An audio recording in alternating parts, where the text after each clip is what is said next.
लीजिएगा इस व्रत शिव महापुराण कथा को कि व्रत बहुत बड़ा है, बहुत बड़ा व्रत है,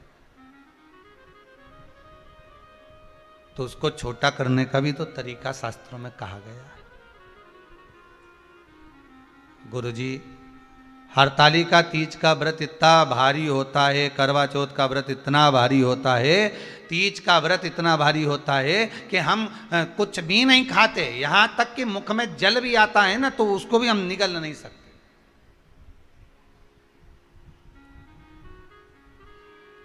अब इतना भारी व्रत, और शास्त्र कहता है कि हरतालिका तीज का उद्यापन तो पहले होता ही नहीं, एकादशी का तो हो जाता है। और यहां तो हरतालिका तीज का, अब एकादशी का तो आप 26 एकादशी जब आपकी पूरी हो जाए, 3 वर्ष बाद अधिक मास आ जाए, 26 पूरी एकादशी का व्रत कर लो, तुम 11 पे करो, तुम्हारी मर्जी पड़े, 26 एकादशी पर जब व्रत करोगे तो ये आपके ऊपर है, 26 पर करो।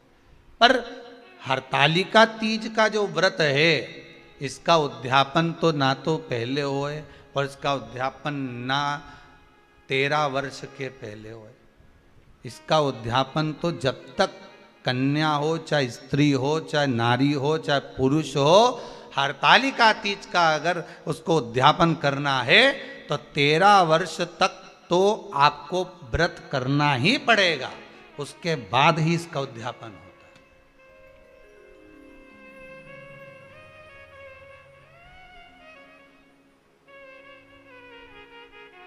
नहीं तो कहीं कहीं की माताएं तो बड़ी होशियार सोच के बैठी थी कि अब की साल उद्यापन कर, तो 13 वर्ष अगर आपके हो गए व्रत करते करते हरतालिका तीज का, हरतालिका तीज जानते हो ना,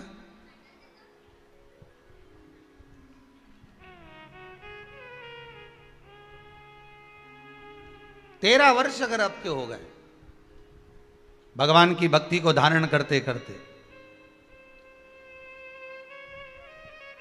13 वर्ष अगर आपके हो गए हैं भगवती स्मरण करते करते,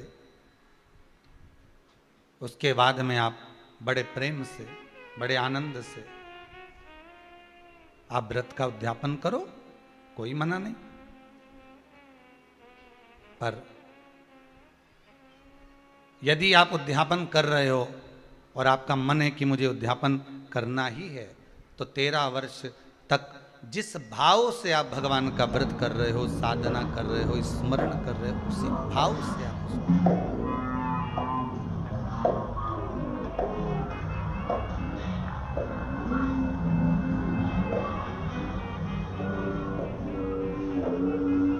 गणेश चतुर्थी के एक दिन पहले आ जाती है, सहज भाषा में समझ लो तीज, हस्त नक्षत्र तृतीया, उसमें सबसे ज्यादा जरूरी है हरतालिका तीज का पूजन अगर आप कर रहे हो, और हरतालिका तीज का अगर आप स्मरण कर रहे हो तो उसमें सबसे ज्यादा अगर कोई जरूरी है तो शंकर भगवान जहाँ विराजमान होते हैं उनके ऊपर उनकी 5 कन्याओं का होना जरूरी है। मतलब ऊपर फुलेरा बंधना, फुलेरा का मतलब जानते हो, एक जैसे शंकर भगवान नीचे विराजमान है और ऊपर जो जलाधारी बनती है ना, तो जलाधारी की जगह पर शंकर भगवान की हरतालिका तीज के दिन जब नारियां पूजन करती हैं, माताएं पूजन करती हैं, कन्याएं पूजन करती हैं, तो उस पर जलाधारी की जगह फुलेरा बनता है, मतलब फूल की मालाएं उसमें लटका दी जाती है। अब कितनी माला लटकाना चाहिए, प्रयास करना चाहिए कम से कम 5 माला उसमें होना जरूरी है, और 5 से ज़्यादा भी लटकाओगे चलेगा, पर 5 से कम नहीं होना चाहिए फुलेरा।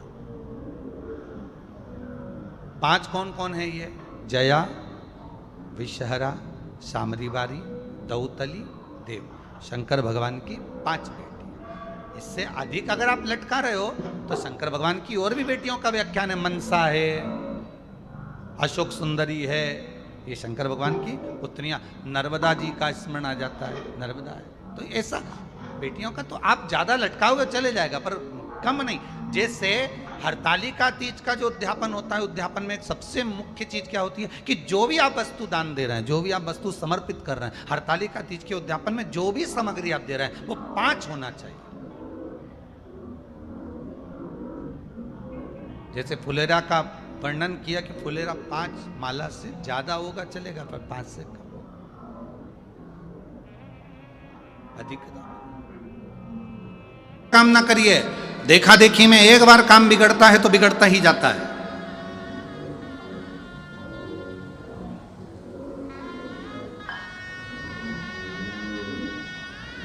एक बार राम जी महाराज जब लंका से वापिस आ गए, सिंहासन पर बैठ गए, ससुर जी आए जनक जी। जनक जी ने अपने राम जी से कहा, मेरा बेटे, मेरे जमाई लंका पर विजय प्राप्त कर कर आए हैं। मेरे जमाई लंका को जीत कर आए। मेरा मन है कि जनकपुरी में इनका भोजन भंडारा किया जाए, इनके लिए लंगर किया जाए, भोजन कराया जाए। ठीक है। जनक जी ने हाथ जोड़कर कहा भगवान राम जी से, आप लंका जीत कर आए हैं, मेरा मन है आप जनकपुरी में भोजन करने आए तो लक्ष्मण जी, भरत जी, शत्रुघ्न जी, उर्मिला, मांडवी, श्रुतकीर्ति, सीता सबको ले आए। मेरी बेटियां आ जाएंगी भोजन करने के लिए, मेरे चारों दामाद आ जाएंगे। आज वहीं पर हनुमान जी बैठे हुए थे। हनुमान जी ने देखा कि जनक जी ने सबको भोजन करने बुलाया पर मुझे नहीं बुलाया। हनुमान जी जनक जी के पास में पहुंचकर ऐसे ऐसे हिलने लगे।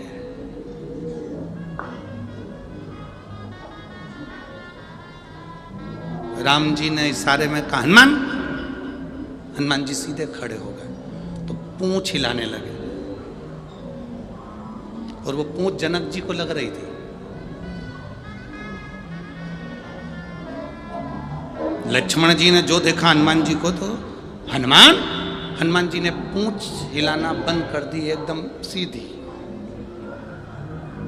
हनुमान जी सीधी पूंछ कर कर जनक जी की ओर मुंह करके खड़े हो गए। राम जी ने पूछा, क्या हो क्या रहा है तुझको हनुमान? हनुमान जी कुछ नहीं बोले और जनक जी से बोले, तुमने राम जी को भोजन करने बुलाया, लक्ष्मण जी को भोजन करने बुलाया, भरत जी को भोजन करने बुलाया, शत्रुघ्न जी को भोजन करने बुलाया, उर्मिला, मांडवी, श्रुतकीर्ति सबको भोजन करने बुलाया और हमारे कारण तो विजय मिली, सारे बंदरों ने साथ दिया और तुमने हमको ही भोजन करने नहीं बुलाया। जनक जी बोले गलती हो गई। जनक जी ने कहा राम, आते आते हनुमान जी को भी ले आना। ठीक है। अब जितने बंदर खड़े थे ना सब आ गए जनक जी के पास। हम कहां से आए? अकेले हनुमान, हम भी तो हैं। जनक जी ने कहा राम आओ तो इन सारे बानरों को ले आना हो। जनक जी तो कहकर चले गए। राम जी ने रात को अर्जेंट मीटिंग बुलाई, हनुमान जी को बुलाया, बंदरों को बुलाया।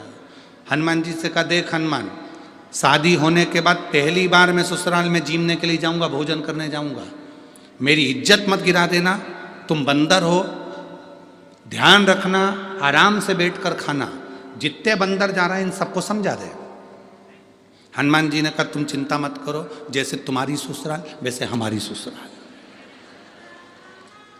तुम टेंशन मत लो, रत्ती भर भी गड़बड़ी नहीं होगी। सारे बंदरों को हनुमान जी ने आधी रात को मीटिंग बुला करके दिया, देखो रे बंदरों, जैसे मैं खाऊं वैसे खाना, जैसे मैं बैठूं वैसे बैठना, जैसा मैं करूं वैसे करना, मुझे देखते रहना और आराम से खाते रहना। ठीक है? बंदरों ने कहा बिल्कुल चिंता मत करो। हनुमान जी बोले राम जी की ससुराल है, इसका ध्यान रखना। सारे बंदर बोले तुम चिंता मत करो, जैसे राम जी की ससुराल वैसे हमारी ससुराल, आप चिंता मत करो। सब गए। इधर राम, लक्ष्मण, भरत, शत्रुघ्न सब बैठ गए। उर्मिला, मांडवी, श्रुतकीर्ति, सीता सब बैठ गई।